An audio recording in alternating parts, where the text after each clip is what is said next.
நடத்திடுவார், என் தேவைகளை சந்திப்பார், மீதம் எடுக்க வைப்பார், பிறருக்கு கொடுக்க வைப்பார். பொன்னோடும் பொருளோடும் கூடப்பட செய்தாரே, பொன்னோடும் பொருளோடும் புறப்பட செய்தாரே, பலவீனம் இல்லாமலே பாதுகாத்து நடத்தினாரே, பலவீனம் இல்லாமலே பாதுகாத்து நடத்தினாரே. பாடி கொண்டாடுவோம், ஓடி நன்றி சொல்லும். நன்றி சொல்லுங்க அப்பாவுக்கு. எவ்வளவு பலவீனங்கள் இருந்தாலும் நன்றி சொல்லுங்க, மாற்ற வல்லவர்.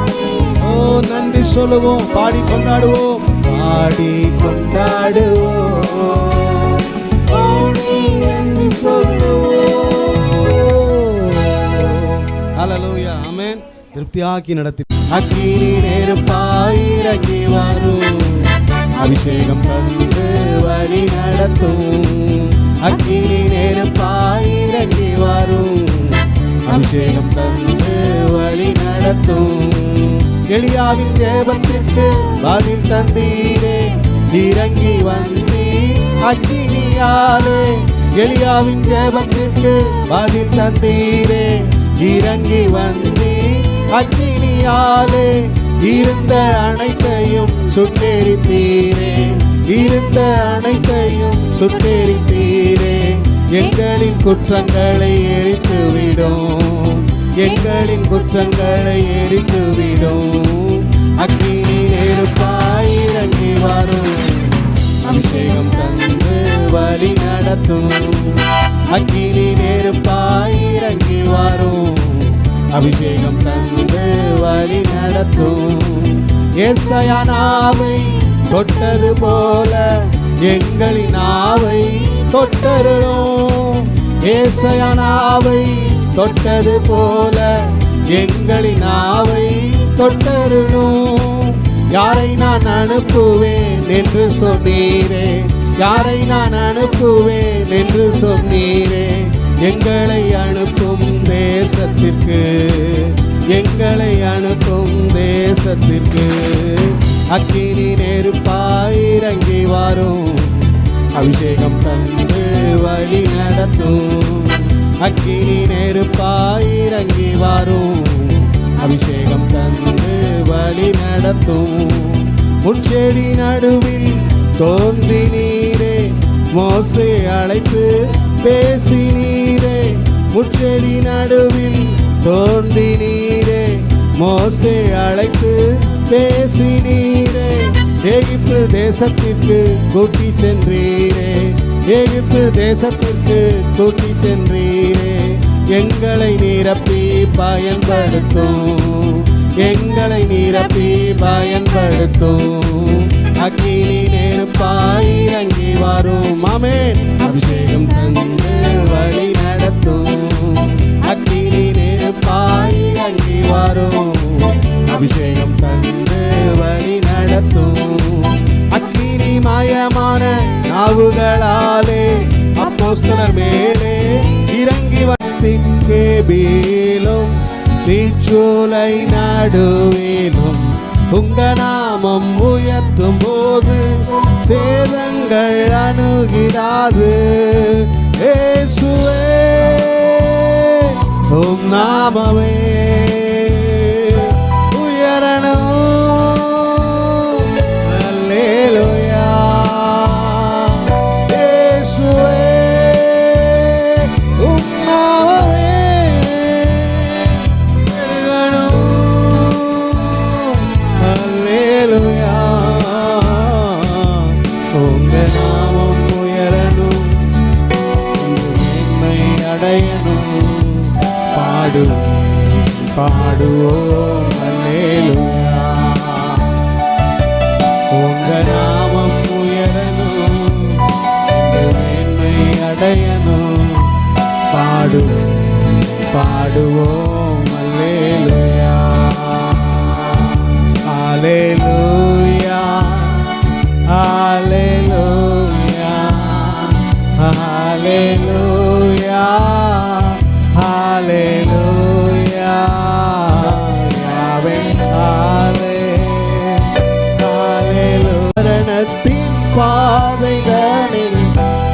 தளர்ந்து நின்ற என்னை மருத்துவராய் நீரே வந்து மறுவாழ்வு தந்தீரையா. எல் ஷடாய் ஆராதிப்பேன், எலோஹீம் ஆராதிப்பேன், அடோனாய் ஆராதிப்பேன், யெஷுவா ஆராதிப்பேன். உம்மை போல யாருண்டு சொல்லுங்க. நன்மை செய்ய நீருண்டு, உம்மை தானே நம்புவேன் என்றே தேவா. உம்மை போல யாருண்டு, நன்மை செய்ய நீருண்டு, உம்மை தானே நம்புவேன் என்றே. உம்மைத்தான் எந்த வாழ்க்கையில், உம்மைத்தான் எந்த வாழ்வில் ஆதாரமாய் நினைத்து உள்ளே. நீரில்லா எந்த வாழ்க்கை வீணாய்த்தானே போகுதையா. எல் ஷடாய் ஆராதிப்பேன், எலோஹீம் ஆராதிப்பேன், அடோனாய் ஆராதிப்பேன், யெஷுவா ஆராதிப்பேன்.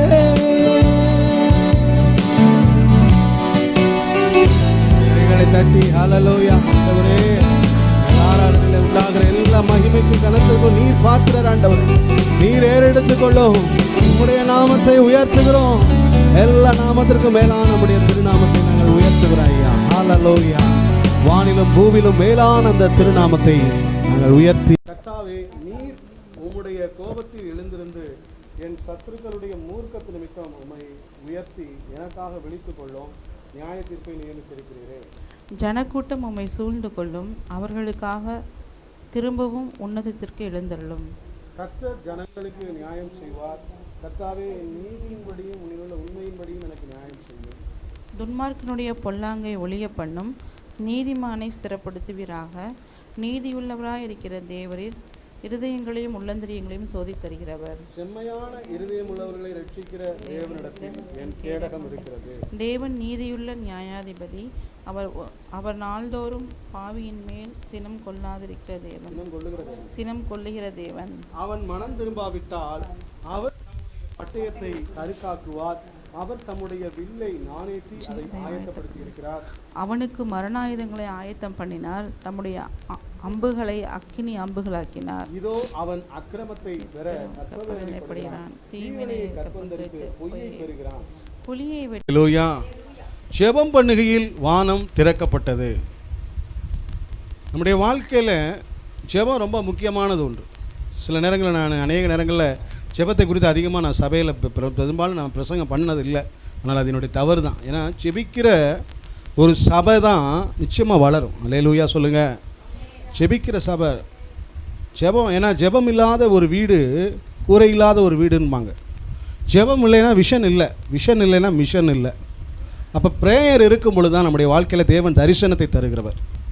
அப்போ பரலோகத்திலிருந்து நம்ம தரிசனத்தை பெற்றுக்கொள்ள வேண்டும் என்று சொன்னால் வானத்தை திறக்கக்கூடிய அந்த ஜெபம் நம்முடைய வாழ்க்கையில் அவசியமாக இருக்கிறது. ஹல்லேலூயா. ஆனால் இன்றைக்கு நம்ம ஜெபிக்கிற ஜெபம்லாம் வீட்டில் இருக்கிற கூரையை கூட திறக்க மாட்டேங்குது. வானத்தை எங்கிட்டு திறக்கிறது? ஆனால் பாருங்கள், இயேசுவும் ஞானஸ்நானம் பெற்று ஜெபித்த பொழுது வானம் திறக்கப்பட்டது. எத்தனையோ பேர் யோவான் ஸ்நானங்களிடத்தில் ஞானஸ்நானம் எடுத்தார்கள். ஆனால் எல்லாரும் அவர்கள் மனம் திரும்புதலுக்கு ஏதுவான ஞானஸ்நானத்தை பெற்றுக்கொள்ளும்படியாக வந்தார்கள். இயேசுவும் ஞானஸ்நானம் எடுக்கும்படி தான் வந்தார். ஆனால் இயேசு ஜெபம் பண்ண ஆரம்பித்தார். ஹல்லேலூயா. அதான் ரொம்ப முக்கியம். இன்றைக்கி ஆராதனைக்கு நம்ம வரோம் அப்படின்னா வீட்டிலேருந்து நீங்கள் கிளம்பும் போதே ஜெபத்தோடு வரணும். எத்தனை பேர் அப்படி ஜெபத்தோடு வந்தீங்க? உண்மையை சொல்லணும். கையை தூக்க வேண்டாம், ஒன்றும் செய்ய வேண்டாம். உங்கள் மனசாட்சியை கேட்டுக்கொள்ளுங்கள். நான் ஞாயிற்றுக்கிழமை ஆராதனைக்கு வந்தேன். ஏதோ அவசரமாக நான் கிளம்பி வந்தேன்னா, அல்லது இன்றைக்கி காலையில் எழுந்து ஒரு ப்ரேயர் பண்ணி, ஆண்டவரே இன்றைக்கி பரிசுத்த மனமகிழ்ச்சி நாள், இந்த நாளில் நான் கர்த்தரை ஆராதிக்க போகணுமேங்கிற ஒரு பயத்தோடு கூட ஜெபம் பண்ணி வந்திருக்கிறோமா? அதுதான் ரொம்ப முக்கியம். ஜெபம் பண்ணி ஆயத்தத்தோடு வர்றது தான் ஒரு ஆசீர்வாதம். சில வேளையில் நானும் அவசரத்தில் போயிருக்கிறேன். நிறைய நேரங்களில் ஊழியமே மறந்து போய் ஐயோ ஊழியமா அப்படின்ட்டு ஓடி இருக்கிறதெல்லாம் உண்டு. அது நம்முடைய தவறுகள், குறைகள். ஆனால் ஆண்டவர் இந்த காலை வேளை நம்ம சொல்கிறாரு, ஒவ்வொரு பரிசுத்த ஆராதனை நீ வருகின்ற நாட்களில் ஜெபத்தோடு கூட ஆயத்தமாக வாங்க. அல்லேலூயா. முன்னாடி வந்து அமரணும். ஆயத்தத்தோடு, ஆயத்தம் இல்லாமல் சபைக்கு வர்றதும் உங்களுக்கு ஒரு ஆசீர்வாதம் இல்லை. வரலாம், ஆனால் ஆயத்தத்தோடு வருவது தான் ஒரு ஆசீர்வாதம். ஜெபத்தோடு வருவது தான் ஒரு ஆசீர்வாதம். இன்றைக்கு நான் சபைக்கு போகிறேன் ஆண்டவரே, என்னோடு கூட நீங்கள் பேசுங்க. பரலோகத்திலிருந்து நம்முடைய சத்தம் உண்டாகணும் ஆண்டவரே. அப்படின்னா பரலோகத்தில் சத்தம் உண்டாகணும்னா அந்த பரலோகம் திறக்க வேணாமா? வானம் திறந்தால் தானே பரலோகத்திலிருந்து சத்தம் வரும். அப்போ நான் சொல்லுகிறேன், நம்ம ஆராதனைக்கு எல்லோரும் தான் வரோம், ஆனால் ஜெபத்தோடு வரணும். ஜெபத்தோடு வரணும், ஆயத்தமாக வரணும். சிலவங்க பார்த்திங்கன்னா ஜெபத்தோடு வராமல் ஆயத்தம் இல்லாமல் வருவாங்க. அது நானே கற்றுக்கொண்டேன், ஆயத்தத்தோடு வரணும். இந்த நேற்று பார்த்திங்கன்னா ஒரு ஃபாஸ்டிங் ப்ரேயரில் தேவ செய்தி கொடுக்கணும்னு சொல்லியிருந்தனால ஆயத்தத்தோடு 2 நாளாகவே ஆயத்தமாகிக்கிட்டே இருந்தேன். அதுக்காக ஜெபித்து அன்றைக்கி முதல் நாள் இரவெல்லாம் கிட்டத்தட்ட 1:30 மணி வரை 2 மணி வரை ஜெபித்து ஆயத்தத்தோடு. அப்போ ஏன்னா ஒரு காரியத்துக்கு நம்ம போகணும் அப்படிங்கிறப்ப ஆயத்தமாகறோம் இல்லையா? ஒரு கல்யாணம்னா நம்ம வீட்டில் ஆயத்தம் இல்லாமல் இருப்போமா? எவ்வளோ ஆயத்தமாகி காலையில் குளித்து வச்சு ரெடியாகி கிளம்பி அதை ஆயத்தப்படுத்துறதுக்கு எப்படியெல்லாம் நம்ம கிளம்பி போவோம். எந்த கல்யாணத்துலையாவது எங்கள் பாஸ்டர் தான் வேடிக்கையாக சொல்லுவார், எந்த கல்யாணத்துலையாவது மழை பெஞ்சிருக்கு, அதனால் இன்றைக்கி பொண்ணு மாப்பிள்ளையும் வரலை, தடையாகி போச்சுன்னு எங்கேயாவது படிச்சிருக்கிறீங்களா நியூஸு? சொல்லுங்கள். மழையாகி போச்சு, பொண்ணு மாப்பிள்ளை இன்றைக்கி மண்டபத்தில் ஆளக்கானா, யார் இருந்தாலும் சரி இல்லைனாலும் சரி, எந்த சுனாமி வந்தாலும் சரி இவங்க 2 பேர் குடும்பமும் அங்கே இருப்பாங்க. அப்படி தானேங்க? கொரோனா காலங்களில் கூட இந்த திருமணம் தடையில்லாமல் நடந்ததெல்லாம் நம்ம பார்க்குறோம். யாருமே இல்லைனாலும் பரவாயில்ல, 2 பேர் போய். அப்போ நான் சொல்லுகிறேன், நம்முடைய ஜெபம் வானத்தை அசைக்கிறதாக இருக்க வேண்டும். ஹல்லேலூயா. அப்போ பாருங்கள், அப்போ அசைய பொழுது தான் வானம் திறக்கப்பட்டு இயேசுவானவர் கரையேறின பொழுது ஒரு வார்த்தை அங்கே சொல்லப்படுகிறது. என்ன வார்த்தை? இவர் என்னுடைய நேசகுமாரன், இவரில் நான் பிரியமாக இருக்கிறேன் என்கிற சத்தம் உண்டானது. ஹல்லேலூயா சொல்லுவோமா? அவங்கள்ட்ட கேட்டாங்களாம், ஆண்டவமாரே ரட்சிக்கப்படுவதற்கு நாங்கள் என்ன செய்யணும் அப்படின்னோடனே அந்த சிறைச்சாலை தலைவன் அன்றைக்கே ரட்சிக்கப்பட்டான். ஹல்லேலூயா சொல்லுவோமா? கையை தட்டி ஆண்டவரை மகிமைப்படுத்துவோமா? ஹல்லேலூயா ஹல்லேலூயா. அதனால நல்லா புரிந்துங்கள், கட்டுகள் கலண்டு போகிறது. அதிலே நம்ம பார்க்குறோம், அஸ்திபாரங்களும் என்ன செய்கிறதுனா அசைந்து போகிறது. ரொம்ப முக்கியம். இன்றைக்கி நம்முடைய அஸ்திபாரத்தை அசைக்கணும்னு பிசாசு முயற்சி பண்ணிக்கிட்டு இருக்கான். ஆனால் பிசாசு நம்மளுக்கு விரோதமாய் போராடுகிற அந்த அஸ்திபாரங்கள் அசைக்கணும்னாலும் ஜெபம் அவசியமாக இருக்கிறது. ஹல்லேலூயா. அப்போ அந்த காரியத்தில் லூக்கா 16ஆம் அதிகாரம் 26வது வசனத்தில் 2 காரியங்களை பார்க்குறோம். ஜெபமானது நமக்கு விரோதமாய் கட்டப்பட்டிருக்கிற கட்டுகளையும் அவிழ்க்கிறது, நமக்கு விரோதமாய் பிசாசு போட்டிருக்கிற அந்த அஸ்திபாரங்களை என்ன செய்கிறது? அசைக்கிறது. ஹல்லேலூயா. ஆமாம், சும்மா மேலான கட்டுகளை மட்டும் ஆண்டவர் அந்த இடத்துல ரிலீஸ் பண்ணலை, சிறைப்பாரனுடைய அஸ்திபாரங்களும் அசைத்தது. ஆமென். கட்டுகள் மட்டும் கலண்டு போயிருந்தால் அவங்களுக்கு அந்த விசுவாசம் வந்திருக்கிறாது சிறைச்சாலை தலைவனுக்கு. ஆனால் கட்டுகள் மட்டுமல்ல, அந்த இடத்த வாசிங்க, என்ன காரியங்கள் நடக்குது? 16:26 பார்த்தீங்களா? முதலாவது எந்த அஸ்திபாரம் அசைதுன்னா சிறைச்சாலையினுடைய அஸ்திபாரங்கள் அசைந்தது. ஹல்லேலூயா. இன்றைக்கு நம்முடைய வாழ்க்கையில் சிறைச்சாலை போன்ற அனுபவங்கள், எத்தனை பேருக்கு அந்த சிறைச்சாலை போன்ற அனுபவங்கள் இருக்குது? எனக்கெல்லாம் ஆரம்பத்தில் இருந்துச்சு. ஆண்டவரே, எப்போ ஆண்டவரே என்னை ரிலீஸ் பண்ணுவீங்க? நிறைய நாள் நான் கண்ணீரோடு நாட்கள் தேடின நாட்கள்லாம் உண்டு. வீட்டிலே முடங்கி கிடந்த நாட்கள்லாம் உண்டு. சிறைச்சாலை போல் இருக்க ஆண்டவரே. வாழ்க்கை சில வேலைகள் அப்படி தான், எங்கேயும் வெளிக்காட்ட முடியலையே, ஒரு போக முடியலையே, இப்படியே வீட்டிலே முடங்கி இருக்கிறேனே. நிறைய பேர் நினைக்கிறீங்களா?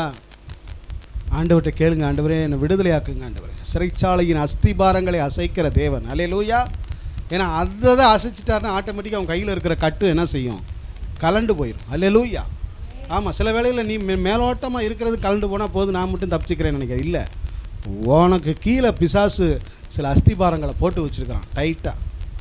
அந்த அஸ்திபாரத்தை ஆண்டவர் இன்றைக்கு உடைக்க விரும்புகிறார். ஹல்லேலூயா. உருக்கி கொண்டு அதில் அக்கினி மூட்டை மூட்டை மூட்டை மூட்டை திடீர்னு அந்த விறகு கட்டையிலிருந்து ஒரு அனல் உரைக்கிற பாம்பு என்ன பண்ணுதான்? புறப்பட்டு வந்து பவுலை கையை பிடிச்சி கட்டிச்சு. நீ எப்பெல்லாம் அக்னியாக மாறணும்னு நீ நினைக்கிறியோ அப்போல்லாம் உனக்கு விரோதமாக சத்துரு என்ன செய்வான்? வருவான். அதுக்காக சத்துரு வருவான்ட்டு நீ அக்னி ஆகாமலே இருக்க முடியாது. அது நெருப்பாக இருக்கணும். அதனால தான் இன்றைக்கி பாடணும், அக்னி நெருப்பாக என்னை மாற்றும், அபிஷேகம் தந்து என்னை வழி நடத்தும். நல்லா கவனிங்க, அந்த மெலிதா தீவில் ஏற்கனவே ஒரு பெரிய பிரச்சனையிலேருந்து தான் பவுல் தப்பிச்சு வந்திருக்கிறார். அந்த தீவுக்கு பவுல் மூலமாக தான் அத்தனை பேர் காப்பாற்றப்பட்டிருக்கிறாங்க. இப்போ மெலிதா தீவுக்கு வந்து அந்த பட்டணத்தில் தீவில் பயங்கரமான குளிரில் இருக்கிறவங்க என்ன செய்வாங்கன்னா விறகை மூட்டுவாங்க. விறகை மூட்டி நெருப்பை மூட்டி எரிக்கும் பொழுது பவுலும் 2-3 விறகை எடுத்து அந்த நெருப்பில் போட்டு உட்காந்து குளிர் காஞ்சிக்கிட்டே இருந்திருக்கிறாரு. அந்த விறகு அப்போ குளிர்காய அந்த நெருப்பு மூட்டை பாருங்கள், அந்த விறகுகளில் கட்டையிலிருந்து ஒரு விரியன் பாம்பு பவுலுடைய கையை பிடித்து கொண்டது. பார்த்தவங்களாம் என்ன தெரியுமா சொன்னாங்க? இவ்வளோ பெரிய தீவிலேருந்து இவனை தப்பி பிழைக்க வச்ச தெய்வம் இந்த தீவில் வந்து இவன் சாகணும்னு இருக்குது, இவன் என்ன பாவம் பண்ணானோ தெரில அப்படின்னு. ஆனால் பவுல் பாருங்கள், அந்த பூச்சியை எடுத்து தீயிலே போட்டு விட்டு இவனுக்கோ ஒரு சேதமும் அடையாமல் இருந்தானா. கைகளை தட்டி ஆண்டவரை மகிமைப்படுத்துங்க. ஹல்லேலூயா. அதுதான் ரகசியம்.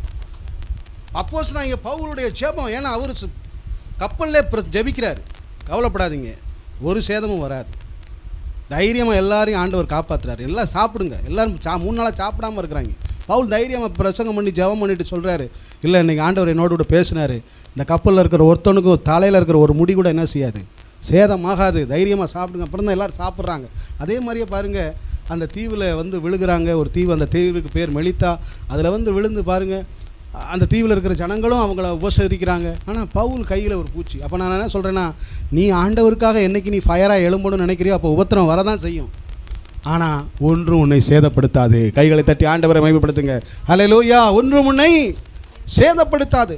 சில வேளையில் ஆண்டவருக்காக நம்ம எழும்பும் பொழுது சில வேளையில் கர்ஜிக்கிற சிங்கம் போல பிசாசு நம்ம வகை தேடி சுற்றி தான் தெரியும். ஆனால் எப்பேற்பட்ட சிங்கமாக இருந்தாலும் நம்முடைய யூதராஜ சிங்கம் அந்த சிங்கத்தை அப்படியே கிழித்து பீறி போட்டுருவார். ஹல்லேலூயா சொல்லுங்கள். ஹல்லேலூயா. காரணம் நம்முடைய இருக்கிற ஆண்டவர் ஜெய கம்பீரமானவர். ஹல்லேலூயா. தேவனுக்கு முன்பதாக நியாயமாக இருக்குமோ என்று நீங்களே நிதானித்து பாருங்கள். நாங்கள் கண்டவைகளையும் கேட்டவைகளை குறித்து பேசாமல் இருக்கக்கூடாது என்றார்கள். ஹல்லேலூயா. இன்றைக்கி நீங்கள் எத்தனையோ காரியங்களை ஏசப்பாவுடைய நாமத்தினால் அற்புதங்களை பெற்றிருக்கிறீங்க, கண்டிருக்கிறீங்க, கேட்டிருக்கிறீங்க. நம்ம சொல்லணும். ஹல்லேலூயா. ஏன்னா தேவனுடைய ராஜ்யத்தை சுவிசேஷத்தை நம்ம சொல்லவிட்டால் ஜனங்க எப்படி கேள்விப்படுவார்கள் இருக்குது. அவர்கள் கேள்விப்படாவிட்டால் எப்படி ரட்சிக்கப்படுவாங்கன்னு இருக்குது. அவங்க ரட்சிக்கப்படாவிட்டால் எப்படி சபைக்கு வருவாங்கன்னு இருக்குது. அதனால் நமக்கு சபைக்கு ஆள் வரலைன்னு நம்ம புலம்பிக்கிட்டு இருக்கிறதுல அர்த்தம் இல்லை. நம்ம போய் சுவிசேஷம் சொல்லணும். நம்ம சொன்னால் தான் அவங்க வருவாங்க. ஹல்லேலூயா. அப்போ நம்ம சொல்லணும். ஆமென். நம்ம குடும்பத்துக்கு சொல்லணும், நம்முடைய சொந்த பந்தங்களுக்கு சொல்லணும். பாருங்கள், நடந்த சங்கதிகளை குறித்து எல்லாரும் தேவனை மகிமைப்படுத்தினபடினால் ஜனங்களுக்கு பயந்து அவர்களை தண்டிக்க வகையொன்றும் காணாமர்கள் அவர்களை பயமுறுத்தி விட்டு விட்டார்கள். ஹல்லேலூயா.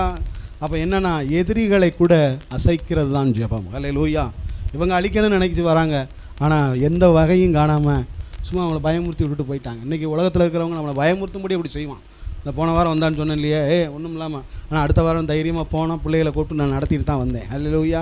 ஏன்னா கர்த்தர் நம்மளோடு இருக்கும் பொழுது நமக்கு விரோதமாக இந்த தேசத்தில் எத்தனை பேர் பயமுறுத்தினாலும், ஒருவேளை இன்றைக்கு எந்த காரியத்தை குறித்து நீங்கள் பயம்போத்தோடு வந்திருந்தீங்கனாலும் எந்த பயமும் உங்களை பயமுறுத்த தான் செய்யுமே ஒழிய எதுவும் உங்களை மேற்கொள்ளாது. ஹல்லேலூயா. அப்படியே எழுந்து நின்று நாம் தேவனை மகிமைப்படுத்துவோம். நம்முடைய ஜெபங்கள் இந்த நாளிலே நம்முடைய வாழ்க்கையை அசைக்கட்டும். நம்முடைய மாற்ற போகிறதற்காக நன்றி அப்பா. நம்முடைய ஜெபங்கள் வானத்தை திறக்க போகிறதற்காக ஸ்தோத்திரம். ஆண்டவரே, இதோ வானத்தை திறந்து இடங்கொள்ளாமல் போக மட்டும் உங்கள் மேல் ஆசீர்வாதத்தை நான் வருஷிக்க மாட்டேனோ என்று என்னை சோதித்து பாருங்கள் என்று சொன்னீரப்பா. எங்களுடைய ஜெபம் ஆண்டவரே வானத்தை அசைக்கும் பொழுது எப்பேற்பட்ட நன்மையை கொண்டு வரும். ஹல்லேலூயா. எப்பேற்பட்ட நன்மையை, பொக்கிஷங்களை கொண்டு வரும். ஆண்டவரே, பரலோகம் எங்கள் வாழ்க்கையை திருப்தியாக்குமே. ஆண்டவரே, பரிசுத்த ஆவியானவர் வரும் பொழுது இடம் அசைந்தது என்று பார்க்குறோமே. ஆவியானவரே, நீங்கள் இல்லாமல் எங்களால் ஒன்றும் செய்ய முடியாதுப்பா. இன்றைக்கி நாங்கள் எவ்வளவுதான் ஜெபம் பண்ணாலும் பாடினாலும் ஆராதித்தாலும் உங்களுடைய நிறைவு இல்லாமல், உங்களுடைய அசைவு இல்லாமல் எங்களால் ஒன்றும் செய்ய முடியாது. ஆண்டவரே, நீங்கள் எங்களுக்குள்ளே வாங்க. நீங்கள் எங்களுக்குள்ளாக வரும்பொழுது, இந்த மண்பாண்டங்களுக்குள்ளாக வரும்பொழுது ஆண்டவரே, உலர்ந்த எலும்புகள் கூட உயிர் பெறுமே. செத்து போயிருக்கிற சரீரங்கள் கூட புதுப்பிக்கப்படுமே. ஆண்டவரே, இன்றைக்கு உலர்ந்து போய் செத்து போய் கிடக்கிற எங்களுடைய சரீரங்கள் எல்லாம் உயிர்ப்பிக்கப்படுவதாக. இயேசுவின் நாமத்தினால உயிர் அடைவதாக. சொல்லுங்கள், உயிர் அடைவதாக. பலன் உண்டாவதாக. சமாதானம் உண்டாவதாக. கட்டுகள் நீங்குவதாக. அஸ்திபாரங்கள் நிர்மூலமாவதாக. வானங்கள் திறக்கப்படட்டும். இயேசுவின் நாமத்தினால கர்த்தாவே, எங்களுடைய ஜெபங்களை கேட்டு நீ வருகிற நாட்கள் அப்படியே அற்புதம் செய்ததற்காக நன்றி.